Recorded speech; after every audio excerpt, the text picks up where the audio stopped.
Welcome back to the Village Perspective Podcast. So we've had a lot of people reach out to us who want us to talk about Project 2025.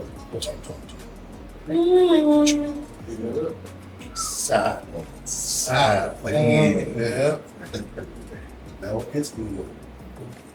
All right. So how are we gonna address or where do we start? You have already been getting started Oh. in the first episode with talking about leadership. Okay. Y'all hear me? Yes. Okay. So you have already opened up the doors, ripped off some band-aids, and hurt a couple feelings. Okay. So now, part of Project 2025, I think you really need to make it plain about self-sufficiency and segregation. Like, why is it was it so important? Because that's the understanding of the 900 pages really is getting back to segregation. Okay. Well, I think before we go into detail and be in specific, but overall, our overall understanding or perspective, my overall understanding and perspective, I think, and this is going to be where the water gets ugly, it's a balance. Yeah. Because it's an extreme right, conservative Christian view. And it was created to create some balance for far left, extreme, what was the liberal view? So if they're saying, well, here, the Republicans have put up a blueprint of how they want to reshape economic and cultural United States. They're just came in a 900 page binded manuscript. Whereas the agenda for the far left was just we're gonna do this. Their proof just hadn't been put down on paper, but they've had an objective since day one. Right. So where we are is this is just a balance that's coming in, and the crazy part about it is there's a necessity for it. Now, if we're going to go back to... Wait, you got to define necessity for it. There's a necessity because if the left, if the extreme left had their way, how fair is that? Because that has led us to the point where if we're starting in 08 and the LGBT community, their stance was we want marriage, and the reason that we want marriage is because we have loved ones. And if I want to share my benefits with the person that is my life partner, me not being married to them, they don't get to receive any of the benefits in the event of my untimely demise. So the president was like, everybody needs rights, and you should be able to do this. So we're going to legalize marriage. Now, what the average person doesn't understand about that is that was fine, and America didn't have a problem with saying, okay, well, yeah, I get that. All of a sudden, now the problem that has created itself in 2024 is it wasn't being pushed. It's being pushed too far. Yeah. Well, it's like now it's affecting our children, and our children are a battleground that is happening. And the people are pushing back saying, wait a minute, you don't get to fuck with our children. Right. You do what it is that you do in the bedroom and the relationships, we don't care. Now you're approaching our children with the absolute pushback. Pushback is, that's mainstream. It's like y'all went too far. Now we got to create some balance out here. We're out here saying, because notice how they put it. It's a conservative Christian manuscript or blueprint as to how it is to do things. And in that, they said everything that y'all have went radical with, we got a radical side too. Now what's going to happen is we're going to put up our radical side against y'all radical side, and hopefully we can bring some balance. So as far as the the understanding in terms of the economic and the social aspect. Now, we can go into detail or just hit the high. Because I know there's concern about abortion, there's concern about, there's a major concern about foreign policy and Medicare. There are so many aspects. Yeah. Once we get to talk about it, I think we'll convey to people this understand how it is it may perform. Okay. That it may work for you. So what y'all want to start at first? And what was your major concern? You know, I'm all about grandparents and children. So the Social Security part of it. Okay. Like y'all kind of hit on that last episode, but to make it plain for, you know, our followers, even, you know, for us to get even more understanding of what's taking place Who there all's on it now? on Social Security. Yeah. And well, not as far as Social Security, as far as the Medicaid aspect about it. When we're talking about, if we're talking about Medicare, we might well, because I think they're alluded to welfare and all that. And I think everybody from both sides would agree to go through it. And it's this what it is it's going to live or wherever. Because if that's the case, we got to kick some people out. Yeah, Because people that actually need it, right? they are not. So, how bad is it? It's just making us have to be held down. But Yeah. once you try to get people out, the lazy, they're already lazy. That's why they are. So if you keep them out, they don't go through a mountain of paperwork and get back on it. But a person that really needs it, They will. yeah, I do two mountains. That's I right. need for my loved one to be on any type of assistance. Right. So we kick them out of the nest without wings, huh? Well, that's what the eagle does. Without wings. Okay, Without wings. but But I mean, you pose a question, okay, what happens with the people if they keep our program going? I mean, they don't get assess no skills. Well, you force people to survive. But how?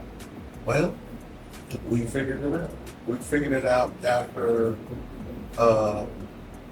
we figured it out after the Great Depression. We figured it out after how the 08 market crash. We figured it out after Civil War. We figured it out after civil rights. We figured it out when in the 1940s when they created they came up with the urban renewal with black people. They came in, kicked people out of their small pockets of the community. And so now you got to know how the price must be, very short. How the system runs we figured it out. So how does that look with the lack of education of people, lots of people having to figure it out? Because to me, it looks like violence and crime breakdown. Well, the way that looks is you got somebody that has a degree working next to somebody that dropped out from high school. You think? Because yeah, the entire company. Yeah. anybody can work. I mean, Lisa knows how to teach a person that did it for school on the same level. But there is no special ed in Lisa. But you may have somebody that has a degree. Yeah. But that, you know, there was a good point there. Like that, like, yeah, I didn't even see it coming like that. I was thinking also like the hospitals. Like if you go into the hospital, they give you training on what they need you to do and degree. That is working hourly job. Right. Well, you have to look at it. All right, now, but what I'm saying is people that don't have degrees are working next to people that have degrees. So you can teach anybody anything. Yeah, if you're willing to learn, nobody can stop There you go. With Yeah. learn, because my point now is you're assuming that all this is going to happen from a non-violent standpoint. What about the kid that say, hey, I can make $700 a day going jack a car? Because they're doing that. Yeah, right they're now. doing that. Yeah. Rules have been put in place to make sure that there are, I'm not saying that they're not gonna be punished. Absolutely. I agree with you. I'm saying, same way that in this, Project 25, they're saying, we're also gonna give police officers, 6 years. Because, I mean, when you look at it from the violent side, essentially, there has to be some kind of steroid injection when it comes to it, because that could be a byproduct of you kicking the Eagles out of the nest without wings. Yeah. So, but also what people do in the face of adversity is what we like to do. And it's gonna say, but how long do you let the baby suckle teeth? Because we're talking about keeping people off of social program. There only needs to be one social program, and that's a social program that teaches people how to be self-sufficient. You can be on welfare.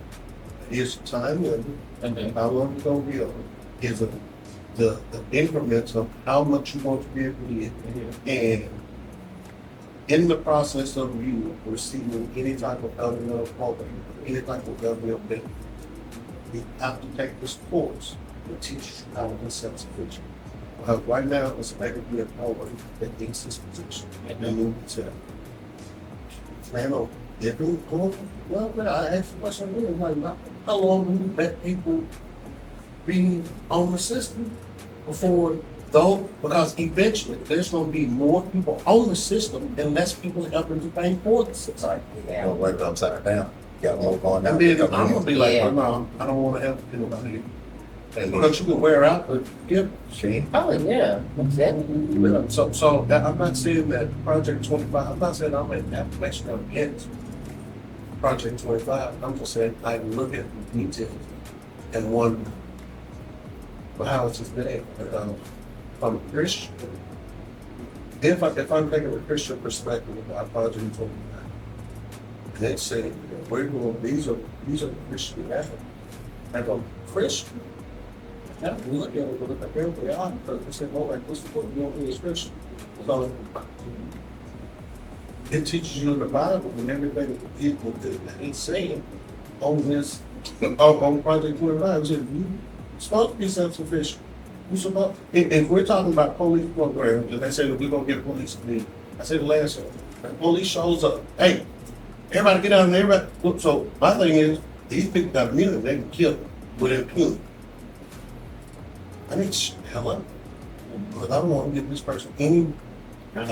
So there's a responsibility, and I always said that there's a responsibility that, because we were upset about the lady, Something massive. certain last. We were upset about it. But we'll go back and look at the video. It's like, baby, you think you call her. Why you got the attitude? And then he has an attitude. So in order to live and survive, and I said the same thing about Sandra Bland. How important was it for you to get to the interview? Shut the fuck up and get the ticket because you need the job to pay for the ticket. So I'm not saying that police don't have a responsibility. But I'm also saying that there's a responsibility that the public has to have in order to remain alive.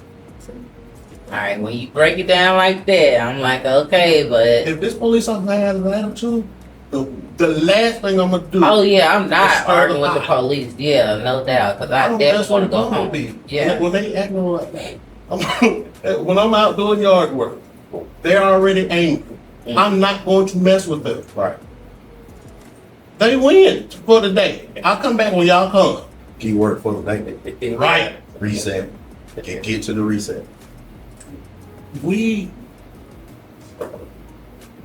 stop looking for the opportunity to be effective, start becoming effective. Because if we're going to get any situations, in such a said the last time, we talked about, they said they want to take one. Now, I don't agree with all of them. I don't think Christians have the right to tell unchristian you know, Right. because that flies in the face of it being a part of the Constitution.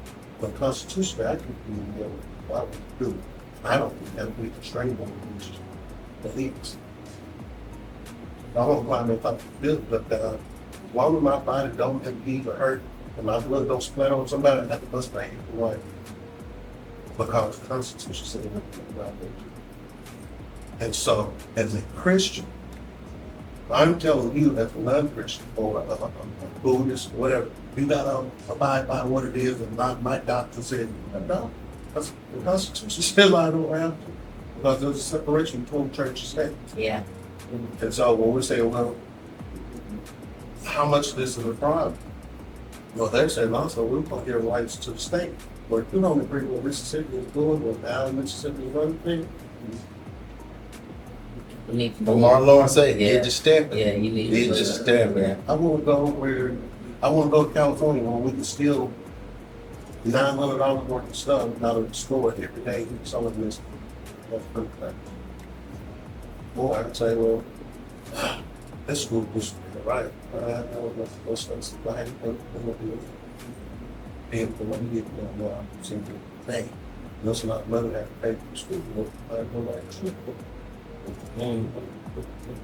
Come on now. Now, hey, wait a What sacrifice are you minute. willing to make? Ooh. What sacrifice? Because Now you stepping on toes. Come on now. Everybody Rip. wants change, but don't nobody want no scratches and no bruises. Yeah. Change don't come without scratches, Yeah, you bruises, got and to, laceration. you got to do the work, and then doing the work, you're gonna get hurt a couple times. You know, Absolutely. safety. You know, And the yeah, thing about change is inevitable, regardless of whether or not you want it or not. yeah, It's the only thing that's constant. It's change. yeah, So when we live in this life of perception, the reason that we are so upset, so worried and all the God, time is because most people have a view of life based off of their perception. People that don't see the rest well in life look at life with realistic lenses. And they keep getting living. They taste bad and sour and tough. They like tough. And they're like, yeah, like something. When life is going. When you ain't this person, the life won't be like, oh, if I can keep this person as, I'm gonna wear this person out all the time. But you ain't that special. Just yeah, this ain't targeted just for you. Yeah, it's like how unless you want to be a victim and you don't, yeah. that's what So I'm that's saying. when you'll what cry I'm out, oh, life Most is people tough, life. always fight. Even if you present, if you come to a person that's accepting, they're mad. Well, this one's been great. Yeah, but it ain't gonna last long.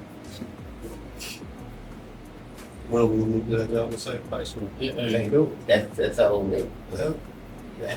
So what do you guys think the implications are on recent federal oversight of this course? Increasing the state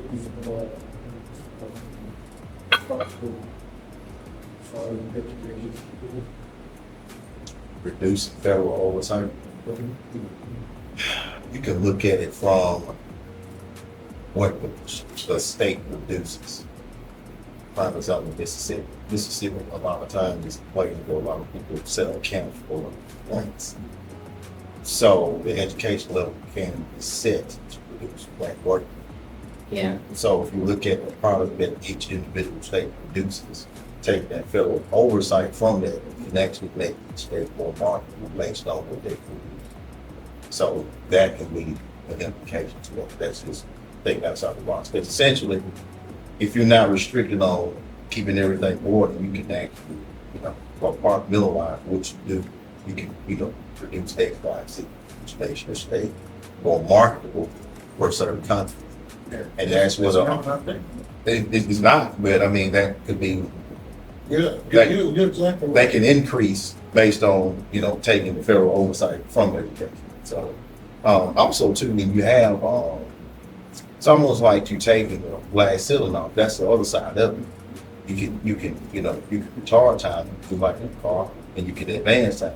So if you have a area that's booming in tech, you have an area that's booming in, industrial engineering, things like that, that could be the flip side of that. that situation. So I think that a lot of times helps. That could help. They'll probably catch it. Hopefully we were talking loud enough. That's all right. That's all right. Yeah. Well, okay. And so when I say it's never not been like that, nationally, right after Reconstruction, or no, I mean, it was before, it was either Reconstruction, as soon as the educational system came out, here's how things work.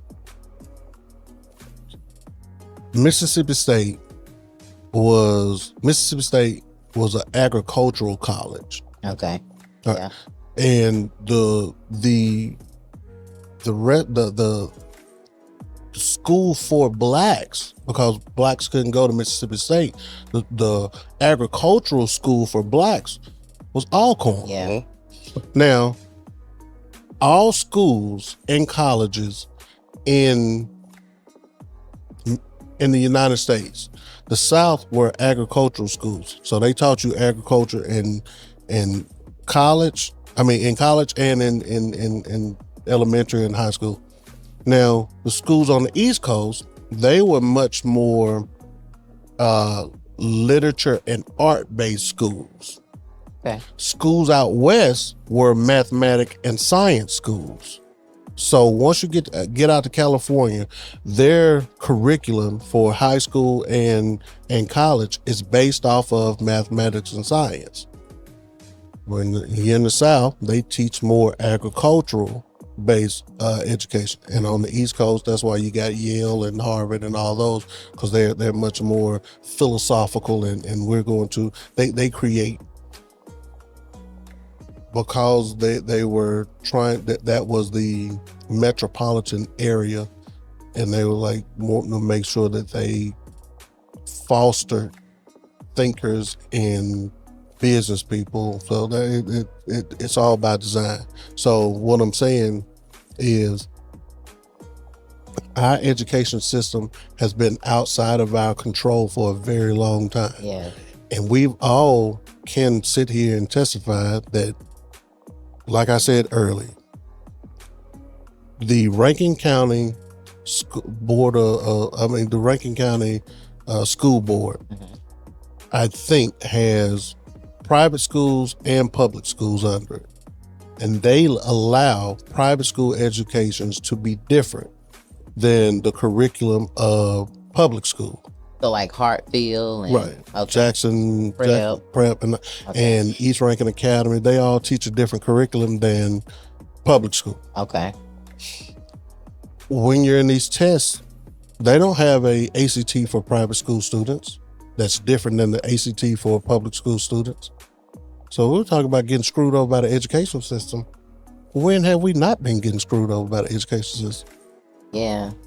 Well, that's what the government does. The government is the pimp, you know? Well, and a lot of times we're addressing things based on us being surprised that the government is the one that's screwing us. Yeah. So when we catch them, they're like, I can't believe it. I was like, I'm always saying, why can't you believe? Yeah. The government, their intention has never been to help us. Right. And that goes back to the leadership, you know, and accountability, holding them accountable when you... But maybe we should relinquish our relationship with politicians. Because if we start self-governing, if your community says we're going to take care of ourselves, and my community says we're going to take care of ourselves, and this is a far-fetched. I had this conversation with one of my friends earlier, and I told him, if this particular community says what we're going to do, we're not going to ask the city to put sidewalks out here, because most of the people out here, we got somebody that knows how to form up a concrete. Yeah. Do the woodwork, and we know somebody that works in concrete, and we know somebody that knows how to organize it. So the city get upset and be like, no, you can't do that, and you can't put sidewalks up. I was like, all right, well, yeah, we tried asking y'all, or we thought that y'all should have been worried about our children, because as y'all police ride out through here, y'all see our children playing in the street. Now, what happens is, in order to fix that, because they're going to tell you, no, you can't do that. So I'm gonna talk to my neighbor and every man along this street. We're gonna put concrete going across our yards, and it's gonna be off the street by so many feet. You can't tell me not to put concrete in my. But I love my children enough to ruin my yard so that the kids can walk from yard to yard.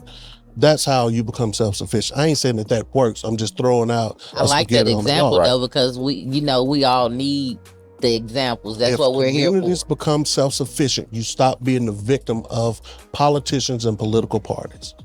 But we have to change our minds into thinking that, the party ain't doing it right, and how do we fix it? By stop having to be dependent on them. Right. You end the systematic abuse of people by, I don't go where I'm not treated fairly. Right. And we've not been treated fairly. And we keep saying, well, how do we fix it? Stop going. Oh, yeah. Yeah. Could conditional funding to schools that have a curriculum that align with the philosophies and objectives of the project create more disparities? Well, see, that ties to what I was saying just a minute ago, because you're still accepting outside funding. Right. Okay. So if you, the reason that the HBCUs, I had a phenomenal idea. I think you should close down HBCUs for a summer, revamp the educational system. By that, I mean, you kick off anybody that's not black. And you say, if anybody goes to any one of these HBCUs, I don't care if it's woodworking that you want a degree in. You have to take economics and finance courses every semester. Because if we don't understand the value of a dollar, come on, then you're training people to just go be workers. When they say, okay, well, then once you make everybody take economics and finance course, because it's going to take a generation, and then you say, before you graduate, before you get your degree, you have to give us a 5-year business plan. I don't care if you plan on working for somebody else. I need for you to at least know how to start a business and how to run it for 5 years. Something's gonna catch. Because that's what you're doing anyway when you work for somebody else. Because like you were saying earlier, and we all know this, the people who start the company really don't know how to function inside the company. Right. It's they employ you their superpower is hiring people that know how to cover their asses. Yeah. Respectfully. There you go. Respectfully. Yeah. Yeah. This question makes me think about I forget which episode it was, but we talked about how policies led to a dependency. Mm-hmm. And I think I talked about No Child Left Behind and how it was supposed to incentivize schools that were high performers, but it penalized schools that were underperforming. Mm-hmm. And I think since around that time, there have been maybe 13, a handful of schools in Jackson that have closed, and whether it be because of aging buildings or lack of enrollment or budgetary constraints. So I don't know if it happened at the federal level or if it was directed at the federal level, or if it was at the state level, or if it was just the board of trustees and the school board. But I know that they consolidated schools, and that kind of speaks to having a level of self-sufficiency that you talk about. Like if it wasn't at the state or federal level, if they aren't getting the funding and aren't performing, it's saying, okay, well, if we don't have the resources, then here's an answer, instead of relying on somebody to come in and save us. Yeah. Well, if we're talking about federal funding and we're talking about being in a position where we have the tools to get things done, so place a lot of responsibility on God a lot of times when he's actually placed a lot of resources in our hands that we're not utilizing. Exactly. And that's a bigger penalty than anything. A lot of people don't understand that. If you don't utilize the resources that you have and you come to God with empty hands, that's grounds for punishment. Right. Absolutely. And that's the side of the God conversation that nobody wants to have, because everybody wants to be everybody's friend. Come on now. Yeah. And when we're talking about this whole thing as far as Project 2025, it shouldn't come as a surprise to the person who has a trained mind to say, hey, I need to be self-sufficient anyway. Right. So hopefully this conversation sparks something in your mind to actually say, hey, let me reevaluate my situation and how this can change within the next couple of months with the election and the 2025 year coming up. But at the same time, utilizing the things that you have that are around you. So just to kind of go with what you said about, praying for the job and I know I can get a job. I know what you're saying, because a lot of people will take what you're saying as arrogance. Yeah, I can go out and get a job. It's not that. It's the equivalent of saying that, hey, God gave me these trees, I can build a house. If I apply myself with wisdom and knowledge in building the house. Yeah. But if you're trying to build a house and you have no trees, that's equivalent of asking for a job that you have no skill set for. Right. Yeah. So it's all about application. We talk about, we do the proclamation when we talk about God, but where is the application? Because we're not applying ourselves as people. We're not. Yeah. Right. Let's be honest. And, That's why and we've been supplication taught, with prayer. Right. You go. but that's the thing. We've been taught to do more praying than we've been taught to be prepared. Yeah. Well, that still is part of the leadership, because now if you have proper leadership, they're teaching you. Okay, but you said if. Yeah. You said if. And we're talking about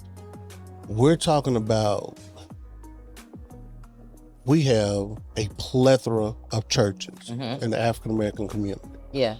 And in terms of Project 25, you don't hear Asians being upset about Project 25. You don't hear Jews. You don't hear anybody being upset about Project 25 except for Black people. And my thing is, where in our head, because of our dependency and because of our allegiance to wanting the government to do right by us, that we can't see, well, this doesn't affect me if I become self-sufficient. Right. The Project 25 does not affect me because the Asians said we take care of ourselves. Yeah. The Jews say, well, we'll send our Jewish children to public school or whatever, but on Saturdays we teach them at our own personal schools.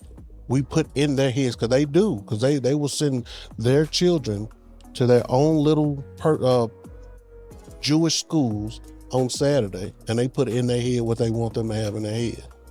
Well, that's why I've been talking to you about it, because I want you to make sure our community is understanding there's not a need to be upset. It's a need to be educated on they've educated you enough, because they're saying, here's what it is that we plan to do. Right. And what they have not said is, we're giving you enough time to be prepared for whenever it comes through. Well, that's what this conversation is about now. You get what I'm saying? Yeah, without a doubt. And then my other thing is, I'm gonna take this time right here to just go back to like with God. Okay.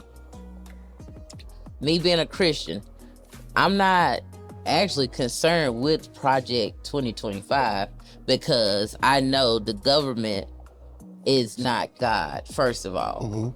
And him being the head of my life, I'm understanding with prayer, supplication, doing the work after I get up off my knees, because God has strengthened me to do exactly what I need to do. Either continue to educate myself, doing the work of whatever it is to do to get to my next level. But I have faith and trust in God that I'm gonna get there, because he does specialize in the impossible. So whatever comes our way with Project 2025 is not bigger than God. And the founding fathers of the United States made it so that the system of checks and balances make sure that shit don't happen. So we don't have to worry about Trump becoming, we don't have to worry about Kamala Harris becoming dictators, because the forefathers had the wherewithal to say, the president ain't got no damn say, so we make sure shit gets done, and we make sure that this country won't turn into a monarch anymore. We make sure that this country, because of the Constitution and the system of checks and balances, we make sure that this country won't turn into a dictatorship. So they can say, well, we want our president to be able to have X, Y, Z. That's fear. Let's stoke some fear in people. Yeah. And that's why you always have to know faith over fear. And then I can do all things through Christ who strengthens me. Where does fear come from? Fear comes from lack of preparation. Yes. So when I listen to Project 2025 and how you guys have been discussing it, the words that come to my mind is budget cuts. You think about it. So we talking about the government programs and all this stuff, people coming off budget cuts. When you look at any budget, you look at the fact, okay, where am I spending the most and getting the least return? Come on. You know, so every day you got to be on the clock mentally. And so it's no time to relax and say, hey, everything is going good. And I ain't saying living your life in fear and just, going crazy every day, but at the same time, nothing's smooth right now. So if the government is going to cut your level of comfort in such, manner, you got to prepare for that. And just like you said, we're giving you ample time. And on the flip side of that, because we know that y'all getting old. Right? Yeah. They know. They know. Yeah. They know. So. But they created the dependency. By design. Yeah. Right. But see, we fell for it because so going back to urban renewal, when you're in a bubble and you are relying on somebody that does not look for you and that does not have your best interests at heart to govern over you, you're setting yourself up for all of what happens to you. Yeah. You get what you deserve. Because if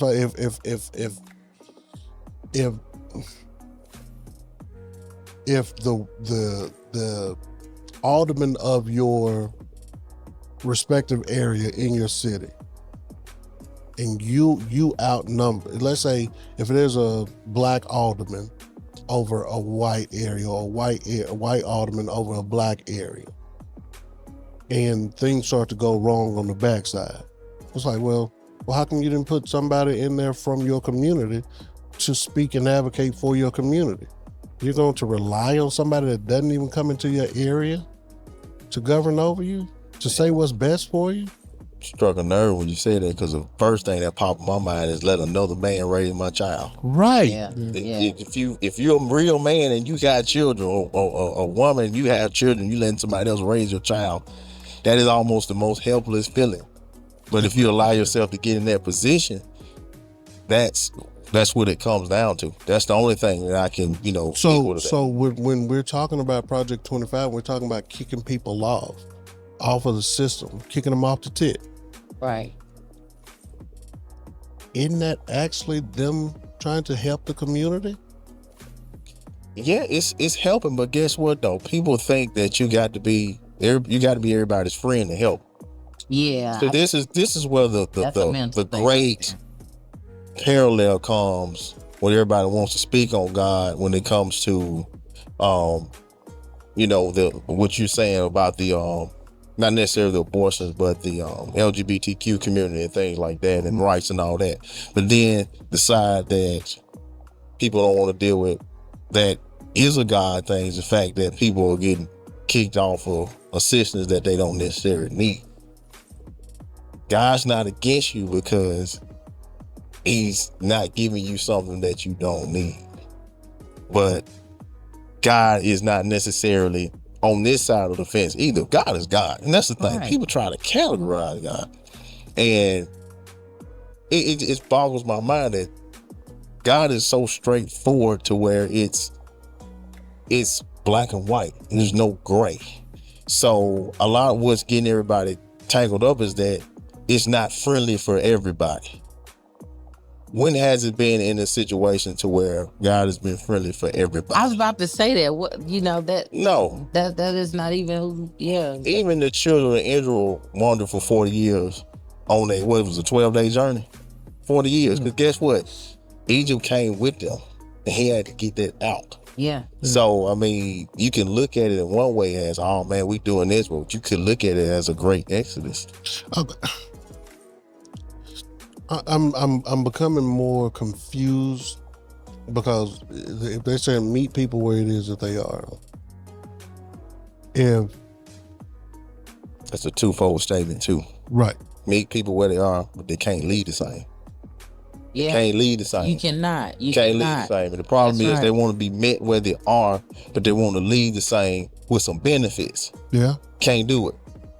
Can't do it. That's pimping right there. You can't do it. Yeah. You can't do it. So go ahead and finish. But when you say that it's a two-sided fold, you meet people where they are, but you can't lead the same. Yeah, they gotta lead better than they can't lead the same. Met them.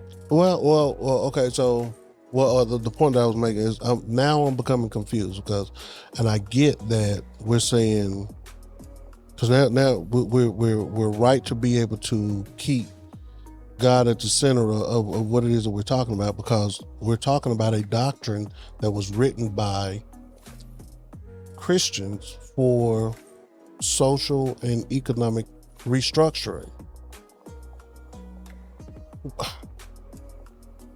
According to it, everything that it's advocating against is from a Christian perspective. Because it's saying that in the Bible it says abomination for men to or the same sex, and then it says, okay, well, from the Christian perspective, we want to get rid of abortions and so forth. So we have Christians that are saying that this doctrine ain't right. It ain't fair. It's not. It's blah blah blah. Well, wait a minute. And if I'm holding Christians accountable and looking at it and if I'm going to advocate for my Christian brother or my Christian counterpart or whatever, I'm looking at it from the perspective of, well, you can't argue against this. So this goes in accordance to your doctrine. But that goes all the way back to what I was saying just maybe 2 podcasts ago. People will go praise God and get the feeling on a Sunday and go vote against their religious doctrine on a Tuesday. Yeah. So if I say, in the spirit of the Olympics, that's why I sit on the sideline like a referee in a tennis match, and I'm looking at both sides. And I'm saying, both of y'all are out of bounds. Well, that's why you gotta have an individual relationship, because at the end of the day, you'll be held accountable for the decisions you make and the things you do, what you say and what you don't say. I'm not a judge of anybody because of that. If everybody focus on themselves, not necessarily being selfish, but almost selfless, and looking at what they have going on as an individual, a lot of things would change, and I think from that perspective, what you give, Jeremy, is the fact that people are just, they look at how it affects them from an emotional standpoint, but at the same time, not dumpster diving within and realizing that, hey, this is what I actually supposed to stand for. This is what I agree with. And then too, it goes back to understanding. Do you actually understand what did you grow up, with actually sound teaching, or did you get a lot of hooping on Sunday? Well, but see that therein lies going back to why it is that we're in a position that we're in culturally, is because there was allotted way too many people to be able to teach and perform on Sundays, which is why I say half the churches need to be closed. Not the P word, not the performance. Oh man, they performing. Because most people go to church to be performed too. Because if you leave and they're like, oh, what was the context? And how is that going to make your life better? Well, I don't know, but I so felt good. What are you talking about? You like that. Because you felt good. Church makes you feel good. Church ain't supposed to make you feel good. It's supposed to tell you what you're doing that's wrong, and it's supposed to instruct you on how to get your ass to heaven. All right. And what it is that you got to go through to get to heaven, it ain't nice. So question, real question. So I believe this. I think different churches speak and preach on the issues that are prevalent to them. Mm-hmm. Some churches will preach on finances as far as, they'll have classes and things like that to improve credit. Everybody else, some people have just hope sermons and things like that. How is the Project 2025 discussion happening in the religious community? Who, like you just said, the Asians are not concerned, the Italians are not concerned. What sector of Christianity is not concerned? I hate that Christianity has sectors, but you do have denominations. Yeah. I wonder where's the concern? How is the concern broke out based on denomination? Out of curiosity. Yeah. Just out of curiosity, how is it broke out? Because if we're self-sufficient, we preach a message of, the grace message, but at the same time, preach on preparation, preach on 10 talents, bringing back more than what God gave me. If we preach on that versus it's going to happen, coming up on the rough side of the mountain, things like that. Unfortunately, what is being taught is different in different sectors. And it's like, I wonder, where is it and where do these different sectors stand as far as Project 2025? Because I really would like to know. I really would. On the outside looking in, I think I've always thought that they're working in tandem. I think preachers and politicians are working in tandem, because if I can keep you dependent upon me, getting what it is that you tell me that you need for yourself, I'm always have a worker. So when we're looking at pastors and politicians that say, don't work for it, I can go get it for you. Or if you come to me and if you give me tithes, and I'll talk to God for you, and blah, because most of those two forms of leadership are dependent upon people being dependent on them. So I'm not going to teach you self-sufficiency. That's why I said just a minute ago, the only program that you need, the only governmental program that you need is we have two programs. Here's welfare whenever you need it, but here's also a course that you have to take in order to get it. Those are the two only programs that you need, and that program is going to be welfare over here and self-sufficiency over here. Once you complete those, you should never need any help from the government again, unless it's extreme circumstances. But when it's been created, when the situation has been created to where the government is like, okay, well, we're gonna make them dependent upon us, because I keep going back to the 1950s, because that's where the African American community that's where the African American family and the African American communities started to decline. So my objective is not to talk about from 1950s up to to 2024. My objective is to talk about 1865 to 1950. And the reason I stay in that particular area is because it's like, well, I don't know if we'll ever be that way. We were that way one time. Yeah. And that was because after the 50s, before the 50s, the government said, we ain't fucking with y'all. And the rest of society said, we don't even want you shopping over here. We don't want to live next to you, and we don't even want to provide a service or a product to you.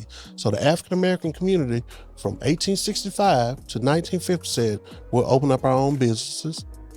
We'll have our own communities. We don't need anybody else. We were there once before. And so when people are like, well, how do we get back there? You study what they did from 1865 to 1950. That's how you get back there. Let's fix what they didn't do that started to decline. And the first thing that you do is stop being dependent. And that's the show that I've been trying to give you guys. That is what I wanted him to bring back to the table, because that is so important right now. And if you understand that, you're not even concerned with Project 2025. So when I brought it to our attention, I'm bringing it because people are asking about it and want us to speak on it. So, but that is the point that I'm trying to make, you know. If you know. So if that's the point, should 2025, Project 2025 even be a discussion? I know we have to discuss it because it's there, but I guess we need to discuss. We discuss it from a catalyst perspective. Right. Yeah. We're So just trying to help our followers. No. Okay. What I'm saying is, what I mean, should it be a discussion? I don't mean as should we discuss it now. What I'm saying is, as how we discuss yeah, it. how we discuss it, and we're discussing it because we're prepared for it. Not we're discussing it before because we're ill prepared for it, not prepared for it, but we know we're both sides. Right. So I guess the emphasis, that's what I mean on. So just like you said, it's all about self-sufficiency. So I will ask, the panel, like, so what does self-sufficient look like? We've talked about it, and you said go back to those historic times, but I would say, and this could be an excuse, but it's valid. There are lots of more distractions now. I mean, lots of more distractions now, and they're designed distractions. But you got to be disciplined to get past those distractions and be willing to do the work that is not distracting. Because if you're over there doing your work, you doing your work, you all distracted, ain't doing yours. Now we gotta, and I'm doing my, guess who work we gotta all help do? We gotta, now we got to help him do his work. No, you don't. Or get on his tail and make him be accountable. What does it look like? It looks like chastising, making an example of, and alienating. That's what the future looks like. If we're not going to be the victim of what the government does and what the government doesn't do, it looks like if somebody is not in alignment with what the four of us is doing for the betterment of the community, we don't have time to go over there and hype and motivate people. We do is get started. And anybody that sees us working and they come join us, we collectively, it's like building a snowball. It takes 2 or 3 flakes. And then they start sticking together, and now you got a snowball, and then eventually you're gonna have a snowman. But you don't go over there begging snow to fall over here. No, you deal with the snowflakes that you have in close proximity. But you got to get started with those 3 or 4 flakes in order to start gathering and smushing together. And then you incorporate more snow if you want it to get bigger. So what it looks like is, it looks like a small group doing a lot of significantly small things. It's death by 1,000 cuts. It's death by because it's the little strokes, and it's getting started, and then all of a sudden there's a couple more folks, they join in and they cutting and they adding to it and they're contributing. And it's not a, hey man, I think y'all should, or such and such ain't doing his job. I don't give a damn about such. Get him out of the way, give him his tools and push him on out, whatever it is, because we're not even going to argue and go back and forth with him about what it is that he or she feels like. We don't have time. Right. No, you don't. We don't. We don't have time to sit over here and be concerned about who doing and who ain't doing. Right. Yeah. So that's what I'm saying. If all of us done did our work and you're not, we got to get rid of you. It's those. We still have to get that work done. That's what I'm saying. The objective stays the same. The plan may change. Right. I think. I'm sorry. No, go ahead. I think success happens when opportunity meets preparation. Like when you guys were having a conversation a little while ago talking about, faith without works is dead, and right. Getting a job that you're not prepared for. It makes me think about, there was a period where I was going on like at least 2 interviews a week, and I was having so many phone interviews, but every time I had an interview and they asked me something I didn't know, I went and learned the thing that I didn't know. Mm-hmm. And eventually, I got a job, but every time I learned something that I didn't know, I would figure out, okay, well, how can I use this in my current job? And I it's like it was almost like a chess piece. It was like I was like, all right, I need you here, now I need you here, now I need you here to get everything that I need to get to be where I need to be. And I could have been. There were people that I worked with that had engineering degrees and MBAs, and they're like, oh man, they just hired this guy. He don't have no engineering degree. They got him working as an engineer, and they're giving him homework to coach him up. And I could have been like, man, that job could have hired me, just because I didn't know this thing. But if I had that attitude, if I didn't make a change and say, I don't care if you build a wall in front of me, I'm gonna tunnel under it, I'm gonna climb over it, I'm gonna go around it, whatever, then I would have been stuck. But it's if I have information and I don't make a change to have the best possible outcome for myself and my family, then I'm damned. Yeah, because if you know better and you don't do better, you're supposed to be damned. Yeah. Yeah. Right, and all of it's a journey. Just like you said, you learn something new every day. I think people get caught up in the destination, they forget the journey. Because what is our one of our famous sayings? Child, they done made it. They done made it.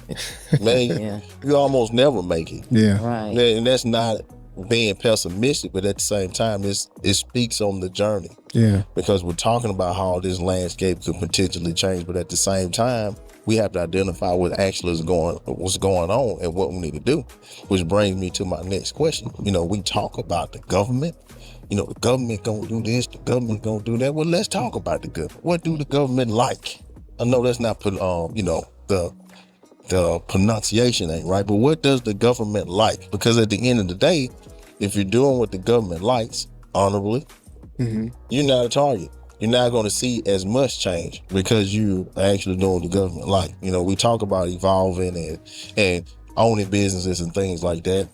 The word entrepreneurship comes out so much, but at the same time, you can be a sole proprietor, actually doing the work yourself versus scaling and things like that. So that's more along the educational piece, Jeremy, because you're right, you being the business owner and things like that needs to be discussed, because that's one gateway to becoming self-sufficient. Yeah. The skill set, even if you are a sole proprietor, that means you can actually, have a skill set that benefits you, and you can work based on the schedule that you set, not being dependent on different, employers and things like that. So self-sufficiency also always starts that way, having a product or a service that you can sell.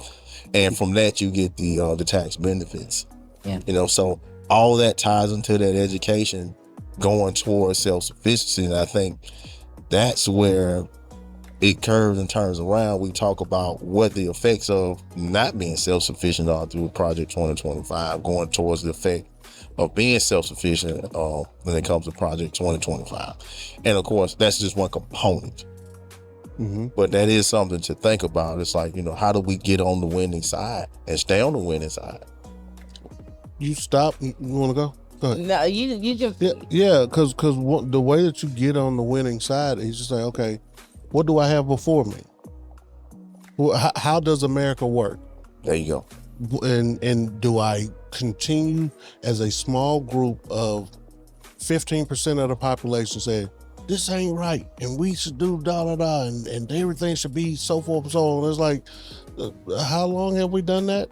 And if we're going generation by generation, and if a generation is 20 years, we're 60 years outside of civil rights. We've been doing that for 3 generations, talking about how America ain't right and they should do such and such for us.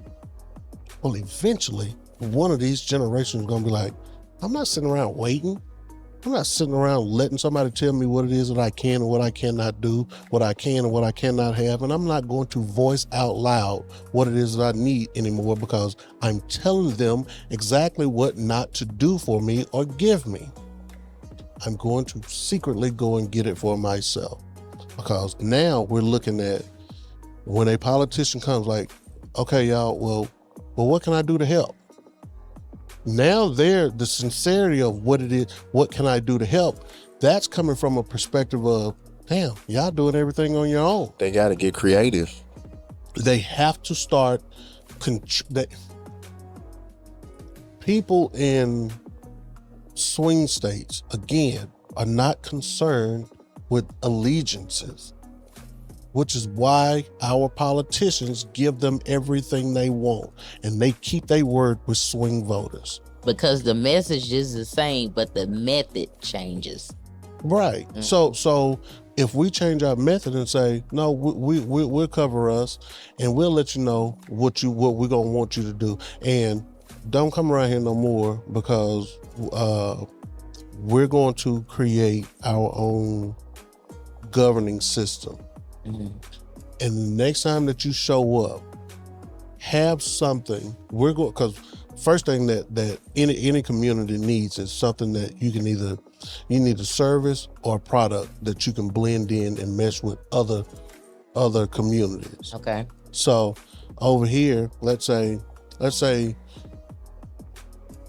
if the Ponderosa or Shading Lane or one of these communities around here say, okay, we need somebody in this community that work on cars.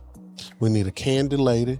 The little old ladies that are retired, we're gonna pay them to iron clothes. So I'm no longer going to send my suit or my work attire to Cops, Cleaners, or somewhere. I'm gonna start letting these little old ladies in the neighborhood. I'm gonna go buy a dryer, and I'm gonna go get some of those dryer sheets that you can put in the bag. Remember a couple of years ago, you can buy that bag and dry clean at the house.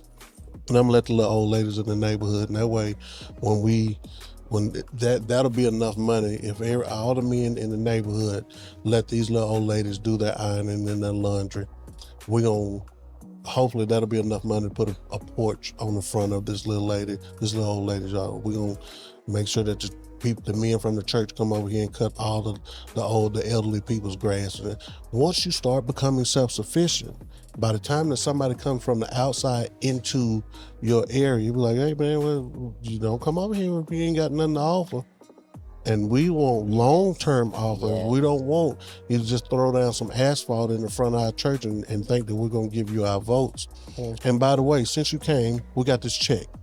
Here's what it is that we need done over the course of the next 15 years. Here's a laundry list, because we've gotten together and said that this is what our community needs.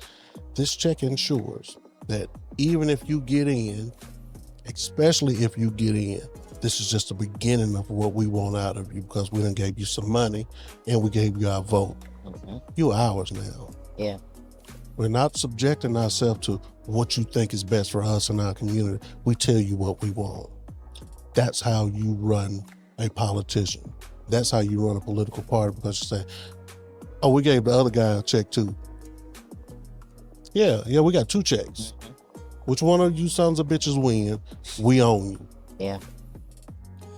So what's on them checks though? Zeros. That's all they care about. Yeah. That's end all be all. That comes from skill set. That comes from money management. That comes from credit utilization. Mm-hmm.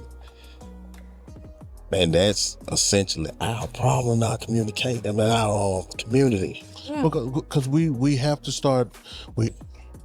Most of everything that we're talking about, I'm saying, because in my head,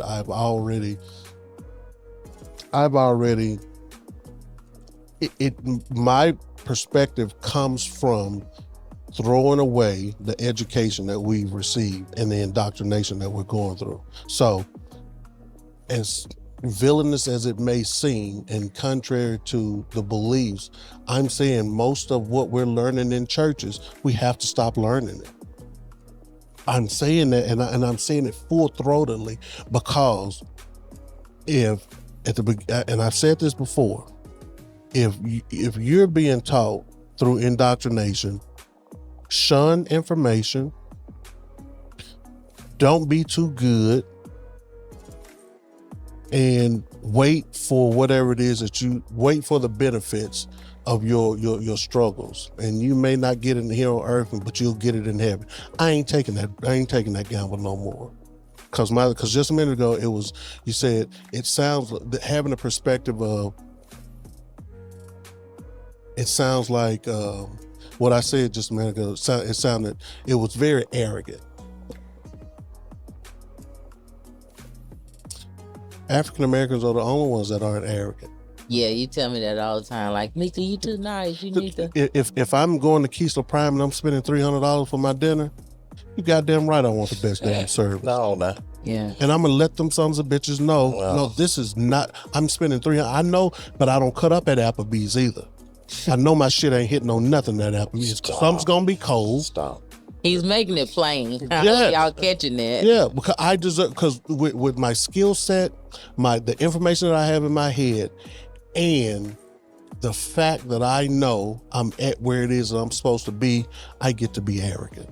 No, I get to be like everybody else. That's confidence, though. I think more It than is, arrogant. but when you look a certain way and you start speaking for yourself and you start standing up for yourself, people don't like it that. gets misconstrued as arrogance And cockiness. But if I go into an interview and I say I know I'm an asset to y'all, and you will be doing your company a disservice by not hiring me, is that arrogance, or am I letting them know if I don't work here, you motherfuckers are gonna be in a problem, in a pickle, if I go work for the competitor? But they ask you that, like, sometime even on applications. But we're taught to be nice, and we're taught to be. What can you bring to our company? And you're letting them know right then. I what teach you my can bring. children.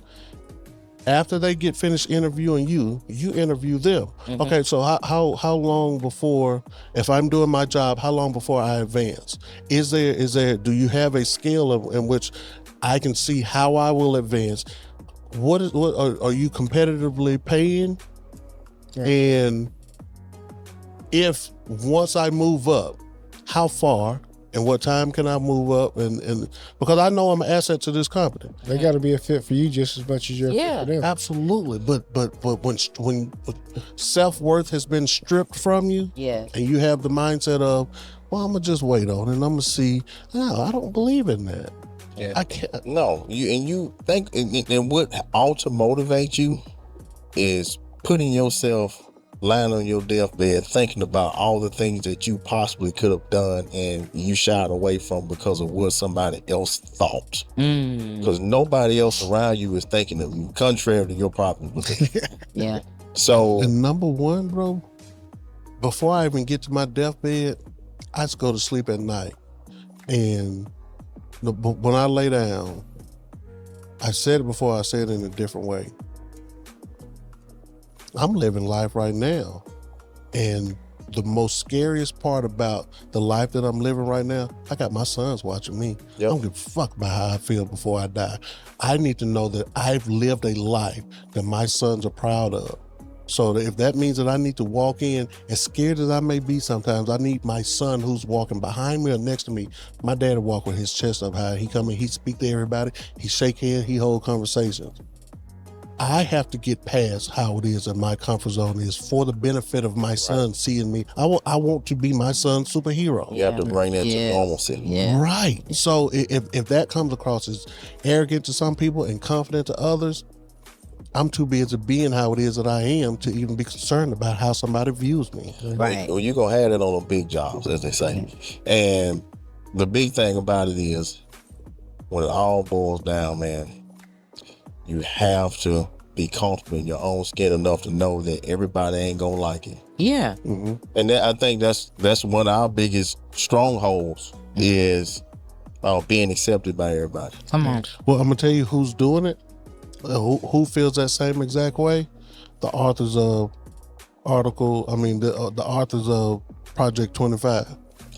You think they feel the same way? They feel like, man, it don't matter no more. Well, they wrote it. Hey, we don't give a fuck whether or not people like it or not.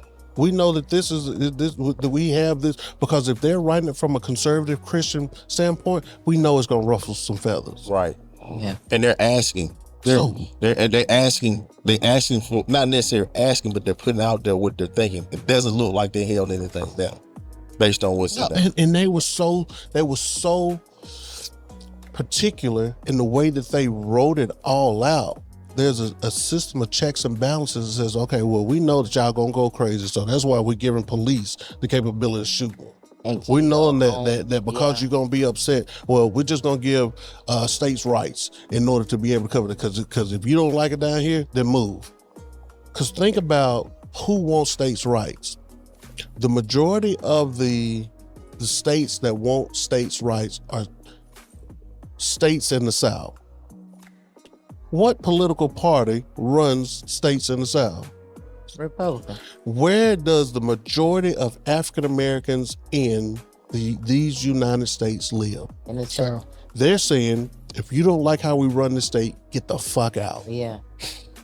They've covered their bases. If you allow yourself to, but it shouldn't be a problem, because if you're Christian, they're doing things the Christian way. So I keep running back to it because we're gonna hold people accountable. Yeah, but when people don't want to be held accountable, then that's a personal problem. Exactly. That's a personal problem. But it's not even. I'm saying it because I'm chastising people, or I'm giving my particular view, but I ain't God. Right. Think about how God looking at it. Like, hey man, this how I sent my son to die, and then we done created Christianity, and wait a minute, that y'all supposed to be on the same accord. What do you say to the people that fear? Okay, like everyday goods are at an all-time high. What do you Everyday say? what? Everyday goods. Okay. So what do you say to the people that fear that the proposed tax reform is going to increase the burden on the working class when they're doing I'm struggling right now, and everything's just it's going a scare tactic. And the reason I say it's a scare tactic because capitalism is in the business of creating money. The only way that you create money is if people have debt. If you overexhaust a person and they don't have the capability of going out and getting loans and paying loans back, capitalism will not let this happen. Okay. Capitalism says we need people to have extra money so we can get them on the hook to be able to pay us back at a certain interest rate, but we still need for them to be able to buy stuff. Yep. No buyers, no sellers. Capitalism there's a system of checks and balances that won't let half of this stuff work, because if you go back and look at it, they said the Reagan administration, Reaganomics, had the same people authoring something just like this. And the thing about Reaganomics, we all made it through, and we were like, man, the 80s were great. Everybody was talking about how great you had cocaine building up Miami. You had you had factories working at Milwaukee, Trilogy, and you had all of these you had in the state of Mississippi, you had all of these factory jobs. And there were communities that were built during the 80s that folks were doing good. And we look back like, man, Reaganomics and things wasn't good. Wait a minute, that's a lie, because I've seen some show trucks come out of the Reaganomics era. Stop it. Not the show trucks. Right. Show trucks went hard. Shout out to you if you still got a show truck.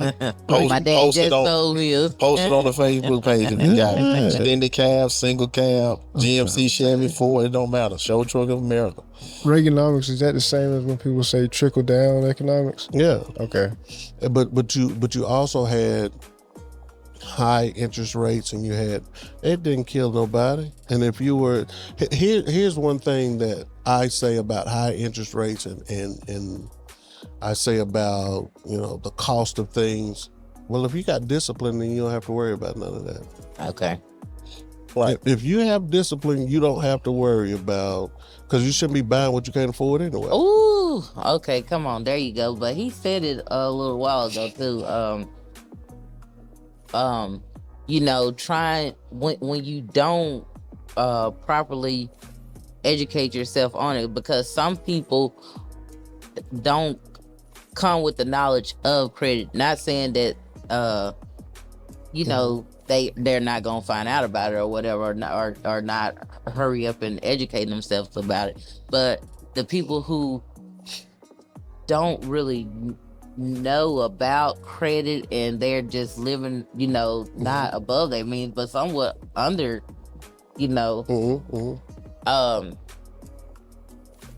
How do you disseminate that information out to them? Yeah. You don't, because everything's readily available to everybody right now.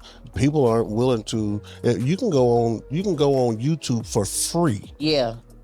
And people will not do it. And if there are classes that are given, I did. I had a finance class one time in my old shop. I invited like 12 barbers and stylists. One showed up. And the thing was, one of the people the guy, it was either a fiduciary or one of the guys that was there with me. He said, well, you know why people didn't show up. It was like, you gave a free course. If you had to charge them, they would have came. They'd have flopped. So, but even now, if I'm not concerned about people that don't hear what it is that we're talking about. This goes back to what I was saying just a minute ago. We're having a conversation. Right. There's some people that, man, I don't want to hear about none of that. Right. But I've been begging you forever, even from the first class, like, please teach this because people really don't know. I'm more effective sitting behind that chair because if I can say, I don't even know where my debit card is.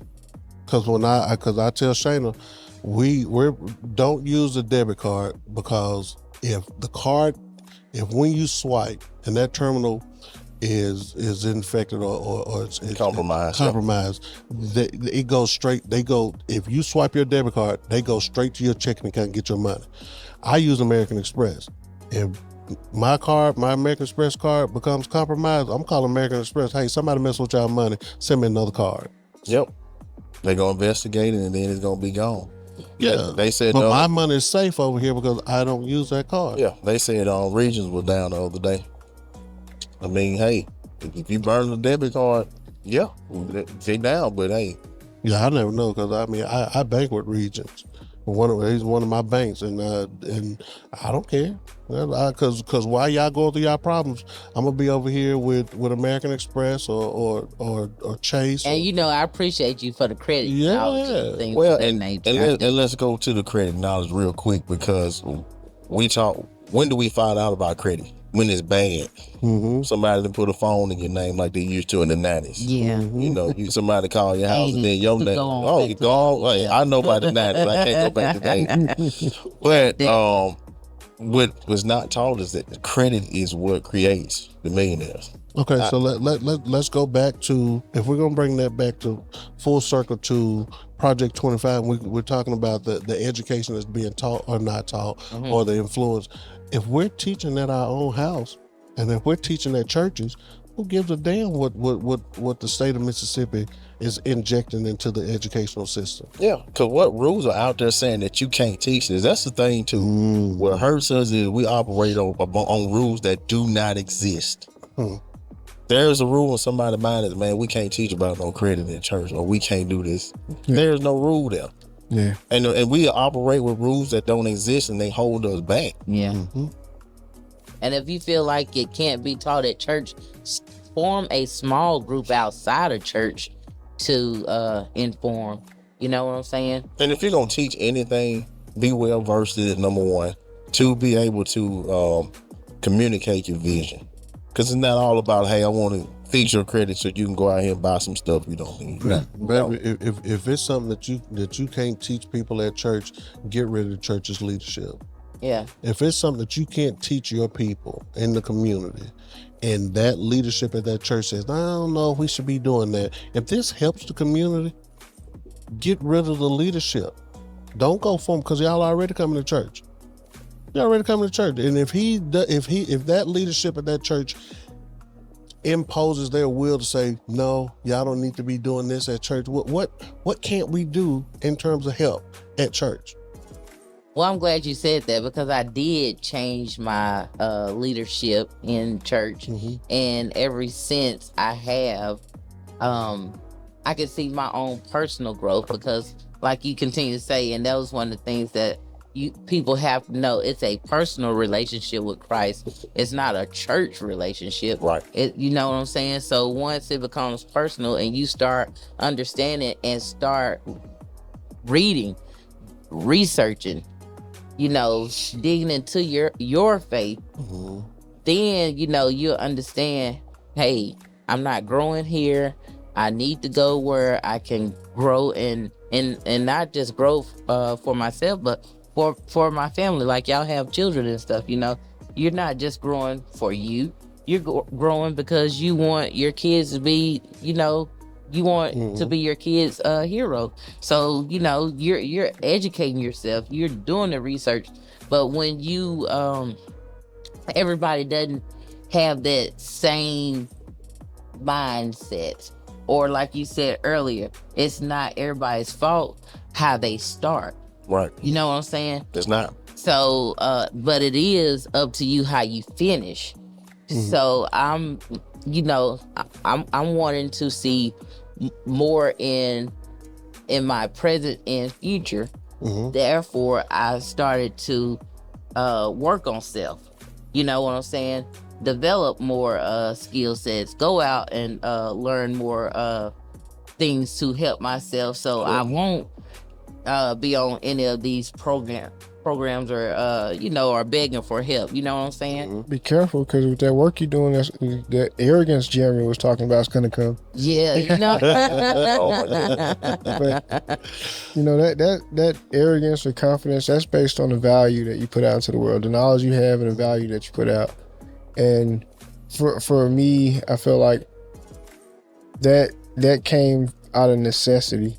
And like I think there's so much benefit to teaching your children how to work for something. And not just giving them everything, because you know what I mean, like when it creates a dependency, and it's just I'm owed this, I'm expected to get something. But I feel like it's so much value in allowing that necessity to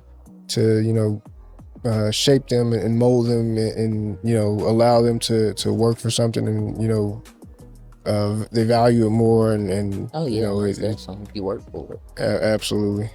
But just saying, be careful. All right, Farmhouse. It's the confidence now, no cockiness. I don't possess that at all. Well, and a lot of that is based on who views it. Because if I understand where your energy is coming from, I understand where your energy is coming from, James, and I understand where your energy comes from, Jeremy. I don't view it as arrogance, cockiness, because we all have an understanding that we see things in ourselves, and I can see something in you, you can see something in me. I see what you see in yourself, and vice versa. All of it is based, on public perception, and we got to get okay with people thinking that about us, because at the end of the day, they don't matter. Really don't. Yeah. If it don't matter at the beginning, if it don't matter at the end, it don't matter at the beginning. Yeah. And that's not diminishing anybody, but at the same time, if I gotta go see God for myself, come on, man, that I gotta work on me. I ain't judging nobody. If you like what you like, you don't like what you like, kudos to you. We don't have time for it. It's so much going on to be petty. So we can lock into this 2025 project, and it's gonna pull a lot of pettiness out of people, because they're going to try to categorize who this is going to penalize, or you're not going to be able to do this, or you're not going to be able to do this. It's not even about that. It's about how can we level up and stay where we need to stay, and go further. You had the question about rise of prices of goods and services and things like that. Me, how I motivate myself, Triple M, make more money. How do I do it? Because guess what? Time is finite. If you thinking working hard is going to get you where you need to go, think about it. It's only 8 hours in a day. It's only 8 hours in a working day. It's only 24 hours in a day. There's not enough time to make the money you need to make if you're going to exchange your time for money. Yeah. You have to figure out a skill set that multiplies your work by the small time. You have to. And that's the level of thinking we all are on, and have to think on, and have to get to, in order for these Project 2025s and these things not to take us off balance. And that's just the truth. Through education, through motivation, through talking truth. Yeah. And the unadulterated truth, and the truth that hurts people's feelings. We got to get to that point. So I think that is going to be the biggest hurdle through this, and that's why we're having this discussion. I mean, for me, I would say, hey, don't take it as an emotional thing, and look at it for what it is, and figure out where you are and where you're standing, and how can you get better, and what you need to do to prepare for this and prepare for the fallout from it. Because at the end of the day, you have some like-minded people around you, but you have some people that are not like-minded. And there'll be some kind of fallout, because fallout is actually it's planned to be fallout. Oh yeah, it's inevitable. Right. So it's been factored in. Right. So that's your thing. How am I going to deal with the fallout? You know, tornado coming. What you do? You get some charcoal. You make some hot water cornbread. You get them batteries. You get that generator. Because guess what? You're trying to figure out how to deal with the fallout. So what is the fallout? What does the fallout look like to you, and how are you going to deal? And how can you benefit from the fallout? Yeah. And see, that's the next level thing. Jeremy be on all the time. Yeah, because if your generator goes out, you can stop by my place, because my husband is the one in the neighborhood who's gonna put it back together for you. Oh, wow. So yeah, we definitely are making sure our community is growing. Yeah, prepared. That's right. So yeah, well, we're so in terms of, because we talked about, I think we talked enough about a not as in depth as I think that we actually went further past, and we realized that the fear of Project 25 was more tangible than the actual concept itself. You get what I'm saying? Because it's scary. Everybody fears what they don't understand. Yeah. Once you understand.